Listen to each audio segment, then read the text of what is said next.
So I'm just walking down the street and I noticed this box of stuff, and as I stuck my head in, because I'm a nosy parker, I couldn't help but notice that there was, hey, let's just turn this on. Ah, how good's that? Working multimeter and an ancient, what is it, GoPro Hero 2. Okay, so from memory this was 2011, and I know that because I had one. Here we go, HD2-14. So what have we got? Looks like the lens is pretty scuffed up. Got a battery cover, got the additional screen at the back, which I had as well, and a waterproof case. Although this doesn't look like that's a waterproof case for a GoPro, because that is way too thin. Anyway, I might see if I can power this up and do a comparison with the camera that I'm currently holding, which is an Osmo Action 4. Let's see if we can do a comparison and see what 14 years, 13 years of technology makes.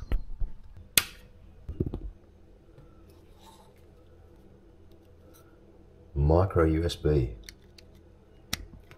Oh, that is a very, very good sign. Now this is going to take forever probably to charge, and if I take the screen off, it looks like this has got some dreaded GoPro battery swelling, which is, does come with a rear case, but it just doesn't quite close properly. Almost does. Anyway, I'm going to leave that for a while, a couple of hours maybe, and see if this thing actually is live. Okay, I've dug up an old card. Pretty sure this will accept 16 gig. Here we go. Micro HDMI. Alright. Oh, no way. Got signs of life. Okay, so we've got battery charging. Fantastic. I'm going to leave that a little bit longer and see how we go. Ooh. It actually powers on. Yeah, it's reading 9,999 images left. Now you change the function on the front. There you go. 11 megapixel burst. Okay, 2-second timer interval for time lapse, time shot, setup, and video. Go 1080p, 25 frames a second. Pow. Okay. Now, curiously, does this screen work? Oh my goodness. Look at that. That is absolutely amazing. So it's still trying to charge, but let's leave this a while and see if I can get some footage out of this thing. Amazing. Righto, first bit of footage from this 13-year-old camera. I'll be amazed if this comes out and gets recorded onto the SD card. How cool is this? Righto, this is a little comparison between an Osmo Action 4 and a GoPro Hero 2 from 2011. So I just reset the time and date, and I don't think it's been used in quite some time.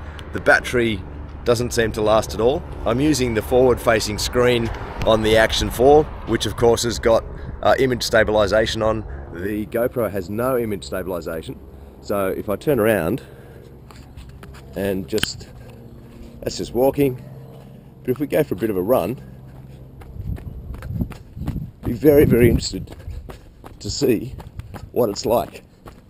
Now, I took a GoPro Hero 2 around Australia in 2015 with my family, and that was my action camera of choice.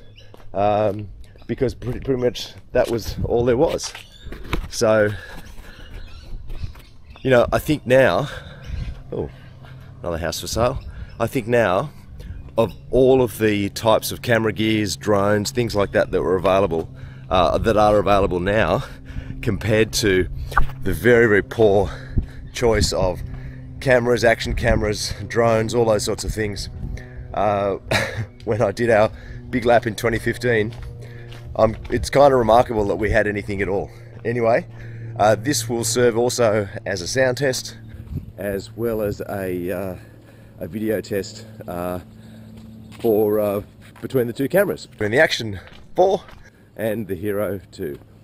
So 2 minutes of video, and the GoPro is still showing 2 bars of battery charge from its swollen battery. This is quite fascinating. And the other thing that I'll do is in a second I'll do a low light test, because I'm pretty sure the GoPro is really going to die in low light. So I'm just holding this out at the end of my arm, obviously, and I'm pretty sure that the quality or the stabilization from the Action 4, which would just be on standard rock steady, because I thought, well, that's a fair comparison. This is basically the default for both for 1080p. Okay, so here in my shed of crap, and let's just go over here. We'll turn the primary lights off here. Why have one switch when you can have 9? And I'll just wait for... So basically that's the sensor light in the garage, and it'll turn off in a second, and we'll see what this is like in low light. So from the back screen, the GoPro was actually doing remarkably well.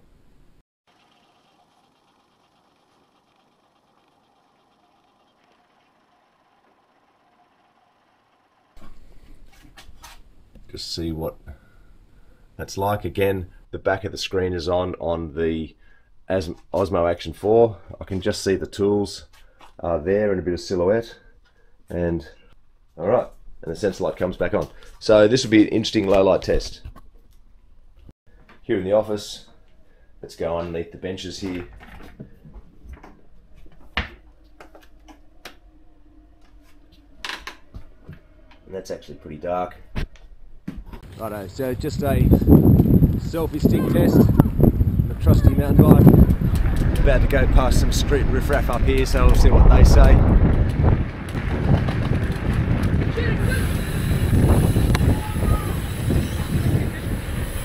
So, good test of the microphones.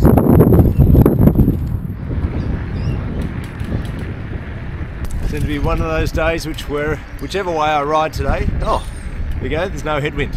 Okay, so it's just a bit of a stroll outside, and what do I see? It's not even December and he's got his Christmas lights out. Shame, shame, shame. I really take umbrage with people that have Christmas lights out when it's not even Christmas time. So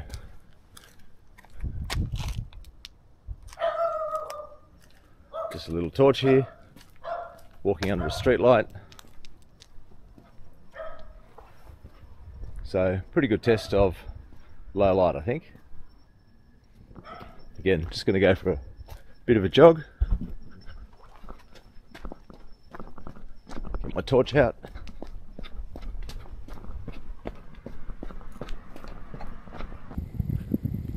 Just another check out of the night vision. So GoPro versus Osmo Action. How far do you come in 13 years? Right, street light here, so probably a bit of a better test.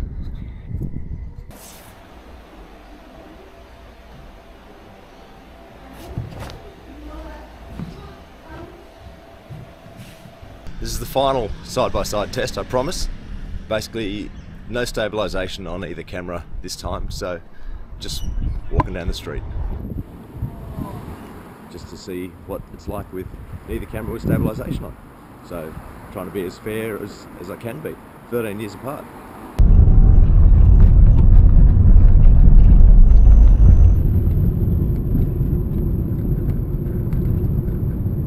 Righto, so I've got two still images from each of the cameras here. The one on the left is from the Osmo Action 4 and the one on the right is from the GoPro.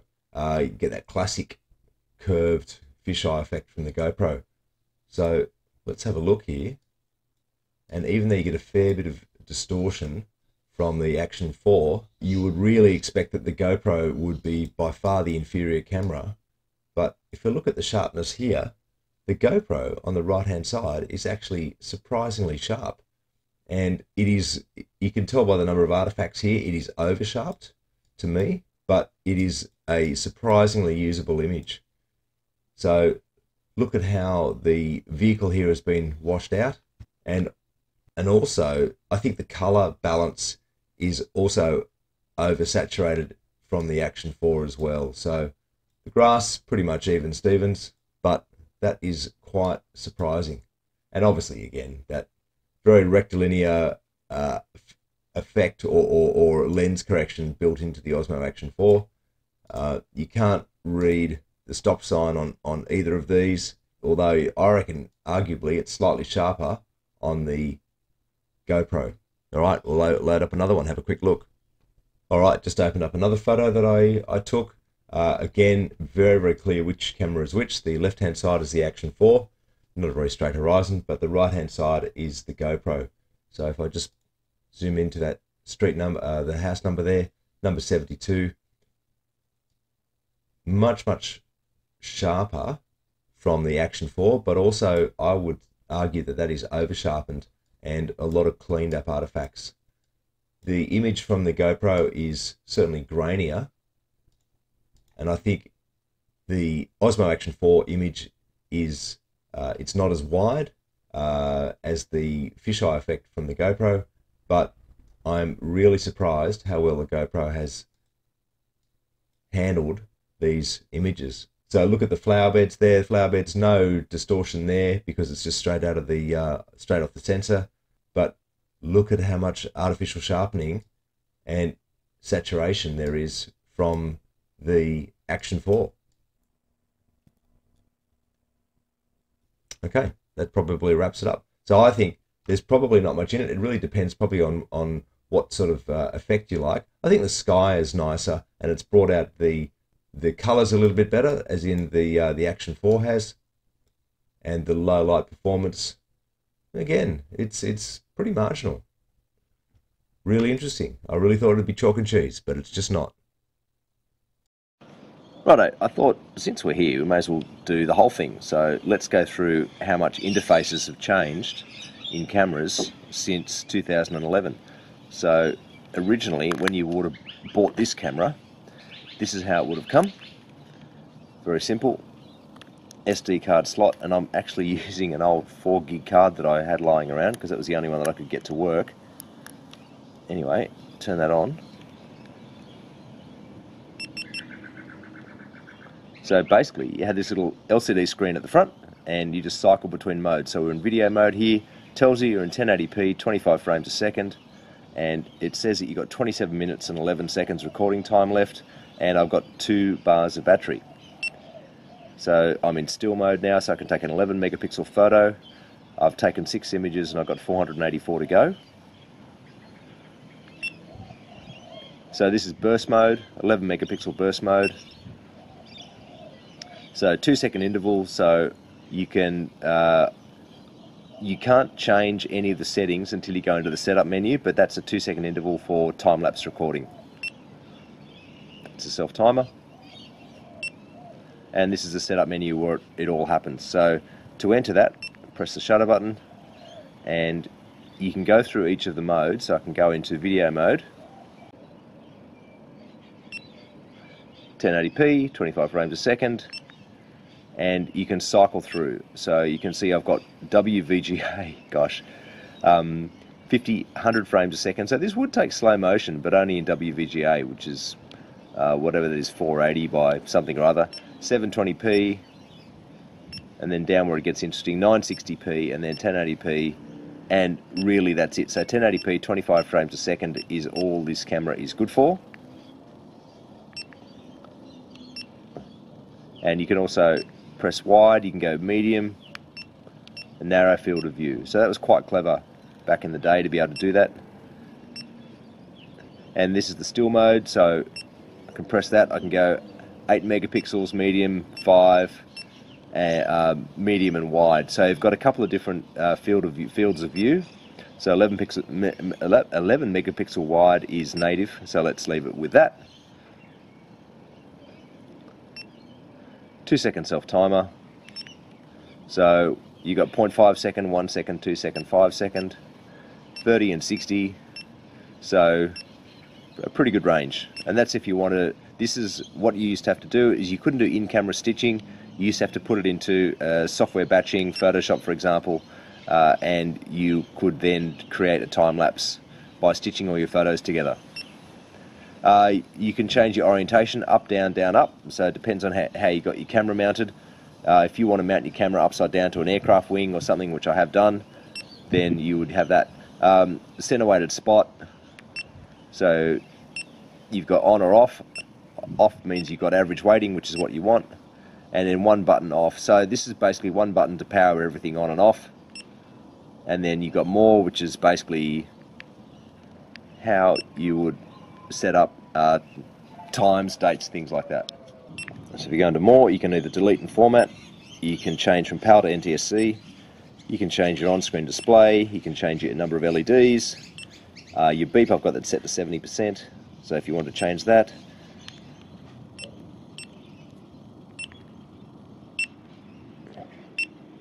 And then you've got time and date, which is pretty fiddly to change, but you can change it all there. Anyway, that is how you change the interface. And with the back screen on, that should just pop up to life. And it does, fantastic. So if I go into the menu now by pressing the button on the front, that goes through all the different modes, and we cycle through. That's our playback mode.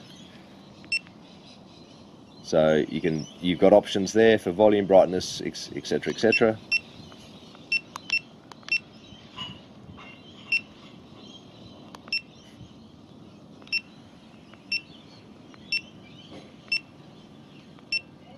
And that's the setup mode. So basically it's the same as the LCD screen on the front, it's just a lot bigger. So if you want to change your resolution, for example, it's absolutely identical, but you've just got a bigger screen to do it with.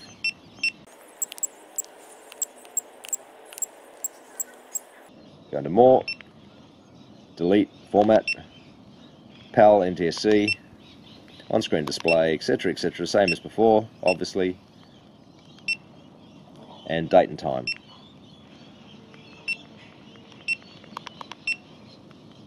It's a little bit laggy to press, and then exit, and we are done. So let's turn that one off.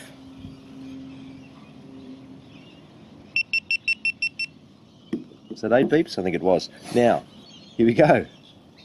A modern camera. So what are the pluses? The pluses are that you have a front-facing screen. There I am, hello. And it tells you everything you need to know, and that's touchscreen, of course, on the Action 4. And if you want to change any of these settings, all you have to do is tap it. And of course, let's not worry about the resolution. Okay, 4K up to 120 frames a second. We all know this thing.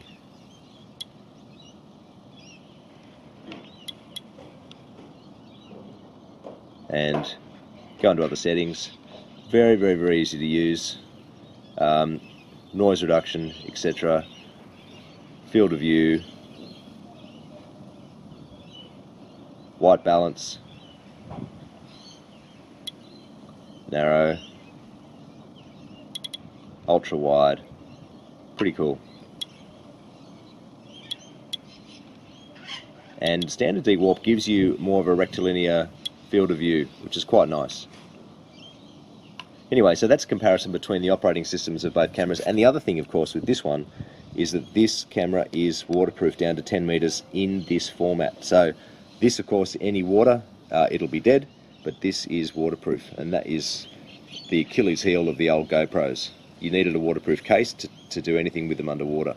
Now, in terms of connectivity, that's a good point. So that's your USB-C connection. You can connect a mic to that. And this one, you've got a mic port up down the bottom there, and then that's a TV audio output there. So from a connectivity point of view, because this is weather sealed, everything here is either done with Bluetooth or through the USB-C cable. But still, for the age of this camera, not bad at all. The only Achilles heel is no stabilisation. Righto, and finally, as a comparison, micro SDHC versus behemoth SD cards. So these are a lot harder to lose, but because of the space, this is the way that the future is going. 146 grams, 129 grams, and if we take off the back screen, 100 grams, so significantly lighter than the Action 4. So, what's the verdict? Well, obviously the Osmo Action 4 is the better camera. It's got much better audio, much better low light performance, and of course it's got amazing image stabilization. But given that the GoPro is now a 13-year-old camera, I've got to give it its due. It still performs pretty well with a fixed mount. You'd be pretty hard pressed to tell the difference at 1080p, although I've got to say the colours are much better and far more vibrant on the Osmo. So, low light performance. The Osmo Action 4 is rated at 12,800 ISO, which is what I had it set for as the maximum during this test.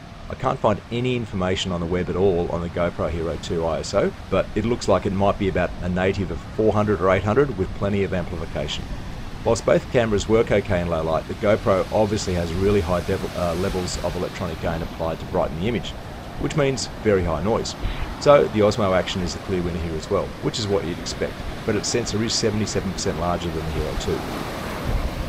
Now, still images. This one is not so clear cut, which is surprising. The GoPro produces very good images as long as you don't mind fisheye distortion. Now, I didn't go into a really thorough test at all different image settings, because if you use the crop sensor on the GoPro, you don't get as much fisheye distortion, like 5 and 8 megapixels for example. But anyway, both have nearly the same image size, 11 megapixels on the GoPro versus 10 megapixels on the Osmo Action. Both are completely usable. One benefit of the Hero 2 over the Osmo Action 4 is the burst photo mode, which goes at up to 10 frames a second. I can't believe that DJI refused to issue a firmware update to give the Osmo Action 4 burst photo mode. Instead, they waited to add this feature to the recently released Osmo Action 5. In my mind, this forces buyers into an unnecessary upgrade, which is pretty poor performance, DJI. The GoPro is slightly lighter without the LCD screen as well, which is invaluable to frame your shots. So when I owned one, I left the BacPac LCD screen on all the time on my GoPro Hero 2. Now, of course, the Osmo Action 4 does beautiful 4K shooting at up to 60 frames a second, or amazing 200 frames per second in PAL at 1080p. I must say the build quality of the GoPro seems pretty flimsy today compared to the Action 4, and also my last GoPro, which was a Hero 8 Black, both of which are superbly built. Interface wise, the GoPro's menus are easy enough to navigate with practice, but they're slower to use, they're clunky, and they've got far fewer options than the Osmo. Connectivity wise, the GoPro has no remote connection, whereas the Osmo Action has full wireless control from your phone. You can even remove the selfie stick from your videos via the app. All in all, the GoPro has held up remarkably well over 13 years. The real Achilles heel is the lack of image stabilization, which wasn't released until 2016 on the GoPro Hero 5. This was 5 years after the release date of the Hero 2, and 6 years before the Osmo Action 4, which was released late 2023. So all in all, the Osmo was the obvious winner, but it's interesting to know just how good and sharp the GoPro video is at the same resolution. I'm amazed that you can buy one of these Hero 2s for around $10 second hand, compared to around $300 for a used Action 4.